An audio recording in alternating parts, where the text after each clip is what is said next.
Broadcasting Center, narito ang latest sa ating panahon.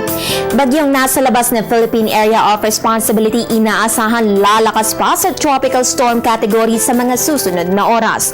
Napakalayo pa nito upang makaapekto sa ating bansa at huling namataan sa layong 1,560 km silangan po yan ng Northern Mindanao. Ayon sa Pag-asa, inaasahan itong papasok ng PAR bukas ng umaga kung kailan bibigyan ito ng lokal na pangalang Amang, ang unang bagyo ngayong taon. Kasalukuyan taglay ang lakas ng hangin na 55 km per hour malapit sa gitna, kumikilos ang bagyo pa west-northwest sa bilis na 19 na kilometro kada oras. Sa senaryo ng ahensya, bagamat lalakas ang bagyo habang nasa karagatan, inaasahan naman ang paghina nito habang lumalapit sa silangang baybayin ng ating bansa at mababa ang tsansa na ito ay maglandfall o tumama sa ating kalupaan. Sa ngayon, asahan po ang light to moderate rain showers dito sa may Caraga at probinsya ng Leyte at Bohol, habang ang Cagayan Valley at Cordillera ay makakaranas na maulap na kalangitan na may mahihinang pag-ulan sa nihipuyan ng umiiral na northeast monsoon. Ganon din po dito sa may Metro Manila at natitirang bahagi ng Luzon kung saan makakaranas naman ng isolated light rains. Ang natitirang bahagi ng Visayas at Mindanao, asahan po natin ang pulu-pulong pag-uulan at pagkidlat pagkulog. Continuous monitoring po tayo sa naturang bagyo, kaya tutok lamang sa Panahon TV.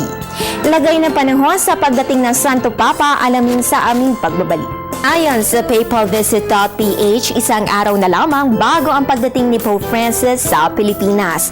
Kaugnay nito, nagpalabas ng special weather outlook ang Pag-asa. Unahin po natin dito sa Metro Manila kung saan makakaranas po tayo ng good weather with passing light rains simula bukas hanggang sa Sabado. Pagdating naman ng Linggo, asahan po natin ang moderate rain showers, dulot po yan ng papalapit na bagyo sa eastern section ng Southern Luzon. At pagdating ng Lunes, pagbabalik po tayo sa light rains, dulot po yan ng northeast monsoon.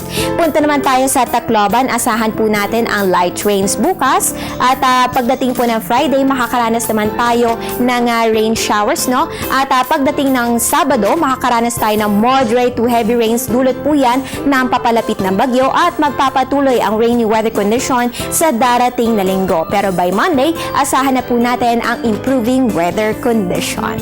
So ayan po ang inaasahan lagay na panahon sa mga lugar na pupuntahan ni Pope Francis sa mga susunod na araw. At yan ang latest mula dito sa Pag-asa. Ugaliin mag-monitor ng weather conditions sa pamamagitan ng Panahon TV Facebook at Twitter accounts. Ang tabayanan rin ang aking susunod na update mamayang 3:00 ng hapon.